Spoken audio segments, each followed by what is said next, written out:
Yo, what's going on, guys? KrispyFlakes here. So I know the NBA season, we're about a week into it, but it's never too early to start talking about trades and just kind of like getting a general idea of what type of like holes or weaknesses needs to be fixed on your particular roster, guys. So for today's video, we are going to go through every NBA team's ideal trade target this season, an article by Zach Buckley of Bleacher Report. And pretty much, I'm going to tell you guys if I think I agree with that player joining that team, if I disagree, or maybe a player that would be like a better fit going forward, guys. So if you all can please do me a quick favor and drop a like on this video, would be greatly appreciated. And let me know in the comment section below. Give me like a realistic trade scenario for your favorite NBA team. Like, which player do you feel like your team could realistically get? Have it be like a role player, maybe an all-star caliber player, maybe a guy like a Chris Paul, somebody like that.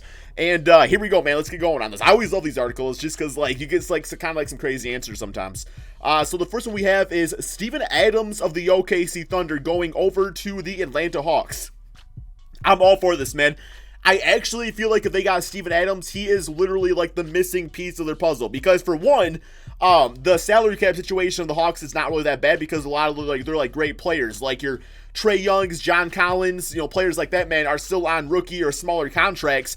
So really what they could do is they could absorb Steven Adams' contract, and then when his money's off the books, like you're paying the other guys, we just give Steven Adams a bit of a smaller contract. There's no way he's worth like $25 million a season. But no, he would be absolutely perfect as a guy that can just like set some hard picks, for Trae Young, one of the best screen setters in the entire NBA. And it's just like he gives this team a certain toughness in the middle that I think they are lacking. And I really do think, man, would be something they'd be able to like build around as kind of like the culture of the Atlanta Hawks. I like this a lot, man. I definitely think they have some assets out there they could actually make a trade for this man, have that be like a draft pick, maybe one of the younger assets, or really just taking out his contract to help out at least the OKC Thunder out with things too. So I like that one a lot.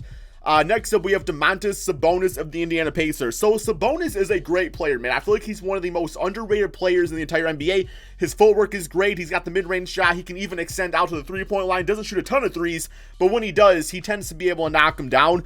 The one thing I don't like about this trade, though, at least for the Boston Celtics, is that to me, Sabonis is just like a way better Enes Kanter. He's obviously quicker, has better handles, but I mean, just as like a guy that likes to operate around the basket, can grab you some rebounds.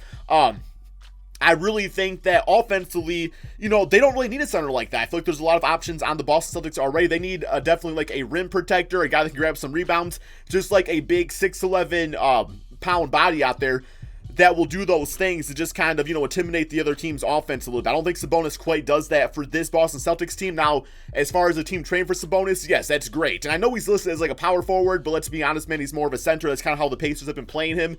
Where it's like they start him at power forward, but throughout the game, it's either Miles Turner or Sabonis in the game. Just not really a good fit for the Celtics. Next up, we have Trevor Ariza going to the Brooklyn Nets. Yeah, I guess this just kind of gives them like a locker room guy, somebody that, can knock down a three-point shot, man. It's like, not really like a sexy pickup right here. Just like another veteran player in the locker room. Somebody that would probably start for the rest of this season. Then once Kevin Durant's back, would give you definitely a great backup option. Next up, we have Harry Giles to the Charlotte Hornets. Yeah, it feels like Harry Giles not really going to get like as big of opportunity on the Kings as I would personally like to see. Now, keep in mind, guys, now this guy, I believe it was during college or going into his freshman season, something like that, he had like a really horrible injury and he just couldn't play anymore. The big issue with that is that he was supposed to be like a lottery pick, like literally, man, like a top 5 pick in the draft, and then he just kind of like lost the chance after that, and he went to the Sacramento Kings. Plays a little bit, but I don't really see too much out of him. If he went to the Charlotte Hornets, he would probably actually get an opportunity to not only play a lot of minutes, but maybe eventually start for that team. I feel like the Hornets could get him at a pretty cheap price, maybe like a second-round pick, and just kind of have like a guy that at least gives them something at the center position that has great potential. Because, Cody Zeller, nobody's really like looking at the potential of Cody Zeller. Next up, we have Chicago Bulls going for Jay Crowder. So y'all just see Jay Crowder, man, hit that game-winning shot. I forgot who it was against, but it was pretty damn crazy. It was a nice shot, nice setup by John Morant. But yeah, this just gives Chicago Bulls, another veteran player for their locker room. Gives them a good mix of young players, but also older players, which always, I think, works out pretty nicely, man, because the young players learn from the older guys, even if the younger guys are more talented, right? By the way, man, I've been saying for a while now, Kobe White, Rookie of the Year. Early on this NBA season, he's definitely making a case. He has the most points through 2 games in Chicago Bulls history, and that is including Michael Jordan and Derrick Rose. I'm just saying, man, it's only been 2 games, but still. Next up, we have Nazir Little for the Cleveland Cavaliers. Yep, I like this pickup a lot here, man, or at least the opportunity to trade for him, just because Nazir Little, great, defensive small forward. The small forward position is definitely something that the Cleveland Cavaliers lack. Now, they have a lot of good offense between Kevin Love, Colin Sexton, even Darius Garland once he gets things going a bit more. And I just think with that type of team, you do like the defense. So getting a guy like this at least helps to kind of clamp that up a little bit. And I really don't know what he can become offensively in the NBA. I think like best case scenario, you're looking at like an 11-point per game scorer. I just don't think he's a big time scorer like that. Now, if he can really develop the 3-point shot, then he would literally be like the perfect type of small forward to have in the NBA. Next up, we have Chris Paul to the Dallas Mavericks. This one's interesting. I don't really know who the Dallas Mavericks would have to trade to get Chris Paul. Now, as far as, Chris Paul being that third option, somebody that can get the ball to Kristaps Porzingis or Luka Doncic in the right position, it's a little interesting just because, Chris Paul obviously could play with Luka because he's used to playing with ball-dominant players like that, going back playing with James Harden. I just don't know if it's, absolutely ideal. I would be all for it. It would be a cool pickup. I think it would definitely solidify the Dallas Mavericks, at least as the 8th seed in the Western Conference. I would just like to see that team more focused on getting a whole bunch of role players and kind of beefing up the bench a little bit. But yeah, man, I mean, he would obviously be a really good point guard to get because that's one position they are definitely lacking. Next up, we have the Denver Nuggets going for Glenn Robinson III. Yeah, Glenn Robinson these days, he hasn't really impressed me all that much. I mean, obviously his athleticism's off the charts. Can be a serviceable 3-point shooter. I mean, he's starting on the Golden State Warriors right now, but they're not exactly doing great. It would just kind of give them another rotational 3. So yeah, I mean, that's not really a sexy pickup. Next up, we have the Detroit Pistons going for Tim Hardaway Jr. As a Pistons fan, I do like Tim Hardaway, going back to my, Michigan Wolverine days and stuff like that. I didn't go to college, but just I'm a big fan of the Michigan basketball team, at least with Trey Burke and Mitch McGary and the boys like that, Nick Stauskas. Tim Hardaway definitely gives them a guy that's not afraid to shoot the basketball.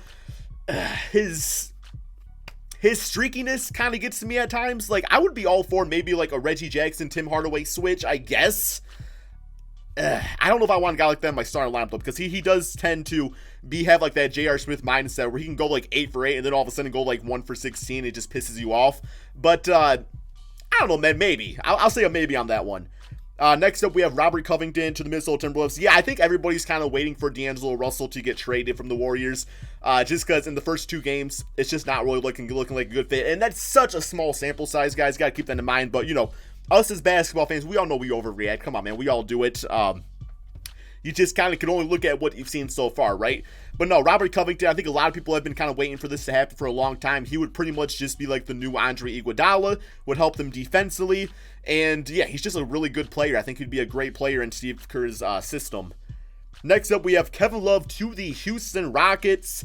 We all know Kevin Love's a big stretch guy these days, likes to shoot that 3-ball, good rebounder, would instantly be a plug and play at that 4 spot, and I think would fit nicely in D'Antoni's offense and just kind of give some more floor spacing. Now, I actually do like PJ Tucker a lot, though, so I don't know if PJ Tucker would go to the bench, or maybe you try PJ at the 3 spot, although Daniel House is a really solid player, so if anything, it gives him more depth at least, right? But, yeah, once again, I don't really know what assets the Houston Rockets would want to give up to get Kevin Love, but regardless, it would be kind of a cool pickup to see. Next up, we have the Pacers going for Marcus Morris. Yeah, Marcus Morris, I say, is more of a power forward than a small forward these days. I don't really know what type of trade that the Knicks would want for Marcus Morris, but regardless, just a nice offensive guy, a little grit and grind to him out there. Would definitely give him a chance to go to a team that can make a run at the playoffs. And, once Victor Oladipo's back, then that team definitely has a nice grit and grind mentality to it.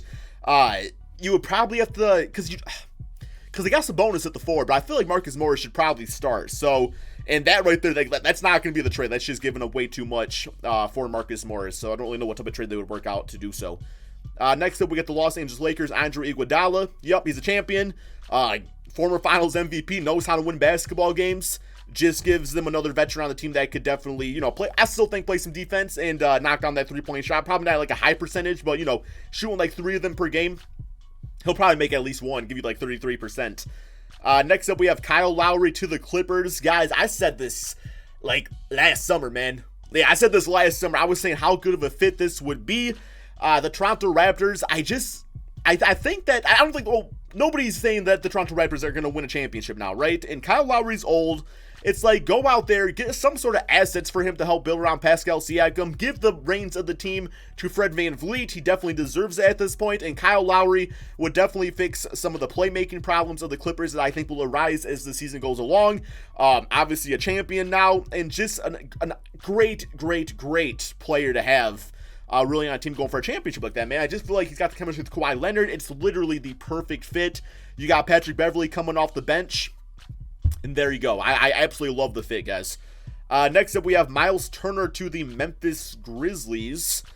I honestly don't really know how Jonas Valanciunas has been playing this season for the Memphis Grizzlies. I haven't really been watching them all that much. But I will say, Miles Turner, one of the best defensive centers in the NBA, can stretch the floor. I feel like Pacer fans will like him a lot, but I could be wrong. Maybe they want to go Sabonis at the center spot and try to trade Miles Turner for something. I just don't really know what type of assets the Grizzlies would have to get a guy like Miles Turner, who's still really young, man. Next up, we have Gallinari to the Miami Heat. Yeah, I like this fit. I like this fit a lot too here. Gallinari, he definitely is a slept-on player, man. I mean, he can be like 20-point per game scorer, and he would just give another offensive option to the Miami Heat, who are looking really good this NBA season so far.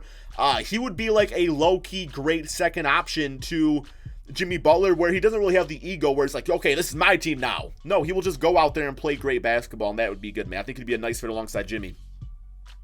Next up, we got Milwaukee Bucks, Courtney Lee, 3-and-D player. Gives him another vet. That's really all I got to say about that. D'Angelo Russell to the Minnesota Timberwolves. Man, we are all waiting for, Cat and D'Lo teaming up together. And I don't think it would be like that expensive to get him, because I think if the Golden State Warriors tossed in a guy like a Robert Covington, you definitely have to give up more than that. I don't know if they would give up that Josh Okaje, or they definitely want to do Jarrett Culver. Might be a few draft picks, something like that. It would definitely need to be some players that would give the Golden State Warriors some more depth. I would say probably Robert Covington and two really solid bench players, role players, and I think that would probably get it done. And all of a sudden, the Timberwolves, I'm hearing Andrew Wiggins looking good this year, guys. Haven't really watched too much Andrew Wiggins, but I'm hearing he's looking good. Cat's playing like an MVP. You add D'Lo on that team, and who knows, man? Who knows? Next up, we got the Pelicans going for CJ Miles. Yeah, it just gives them another three-point shooter. Not too much to say about that. We got Jerome Robinson to the New York Knicks. Jerome Robinson was, I believe, a lottery pick. I think he was part of that draft that, I think the Clippers actually had the Pistons draft pick and they went to Jerome Robinson. He seems like a guy that's probably going to, just kind of fall into the bench unit, or just like the bench of the Clippers as they are looking to obviously win a championship. Sure, man. I could see the Clippers making a nice trade with the Knicks to maybe get a veteran player, maybe like a Taj Gibson or Marcus Morris, just somebody that gives them more of a veteran, while the New York Knicks get a nice, decent, a little bit of a gamble, but a nice rebuild piece in Jerome Robinson. Next up, we got Justice Winslow to the OKC Thunder. Yeah, this would probably be part of some sort of Danilo Gallinari trade. Now, Justice Winslow has been looking great for the Miami Heat, to the extent that I don't really know if they want to get rid of him. Now, if they were able to get a guaranteed 20-point per game scoring in Gallinari, maybe they would think about it. Because I'm still yet to see how Justice actually does play with Jimmy Butler. We're all kind of waiting on that. But yeah, no, I think the Miami Heat kind of need to have the mindset for right now. If it ain't broke, don't fix it. But as you get closer to the trade deadline, maybe the Heat give up a few games. Then that's something you can definitely talk about. Orlando Magic, Goran Dragic. See, that's the thing, though, man. It's how much better is Goran Dragic going to make the Orlando Magic? I'm all for that team just kind of running things out with Markelle Fultz, seeing what happens. Because Goran Dragic isn't one of those type of signings for the Magic where it's oh, man, all of a sudden they are championship contenders. Not really that. Markelle Fultz has actually been kind of impressive. So, yeah, I'm kind of just okay with that. Now, I would like to see a guy like Goran Dragic go maybe to, the Los Angeles Lakers, I think. Or even the Los Angeles Clippers, one of the LA teams. I think he would definitely help them more out in the long term of things. 76ers, Isaiah Thomas. Yo, that would actually be kind of cool, man. Seeing Isaiah off the bench for the 76ers. Just going off, going crazy with the scoring. Thing about that is that I don't know if mentally he's in that state where he wants to go to a championship contender team. I think he's kind of fine this season just being on the Washington Wizards. Low pressure situation, just kind of showing people what he's got, kind of in his arsenal still. And then maybe sign a contract with a contender. We got the Phoenix Suns, Michael Kidd-Gilchrist. Sure, okay, interesting defensive player. I don't got much to say about Michael Kidd-Gilchrist. Okay, I'm sorry, guys. Portland Trailblazers, LaMarcus Aldridge. This would actually be really cool. I know a lot of people say that I hail LaMarcus Aldridge. It's not so much that I hail LaMarcus Aldridge, it's just I don't think he's like a first option, but I feel like you put him on this team as like a third option to Damian Lillard, CJ McCollum, play him alongside Hassan Whiteside. All of a sudden, guys, like that's, I mean, he was an all-star last season. Like, we gotta give him that, right? I mean, he was an all-star last season. I think he would definitely need to work on maybe stretching the floor a bit better, but no, that's, to me, that is a championship. That's like a vertical move, man. That's definitely a vertical move. We got the Sacramento Kings, Wayne Ellington. I mean, Wayne Ellington just a nice scorer these days. Sure, okay. San Antonio Spurs, almost said Stirs, man. Mo Bamba. You know, I like that. I actually like that a lot because Jakob Poeltl, I think, is like has potential to be a really great defensive center here in the NBA. But I feel like Greg Popovich is so good at developing players and getting their confidence going. If anybody could get the most out of a 7'10" wingspan type of guy like Mo Bamba, I think Greg Popovich definitely could do it. I actually like that a lot. I just feel like the player development would be great. Detroit Pistons, Toronto Raptors, Langston Galloway. Yeah, watching the Pistons, Langston Galloway, he to me is just like a nice bench scorer that can shoot some threes. He's not really going to do too much outside that, take to the basket a little bit. If you're looking for, 8 points per game off your bench, go with Langston Galloway. We got the Utah Jazz, Marvin Williams.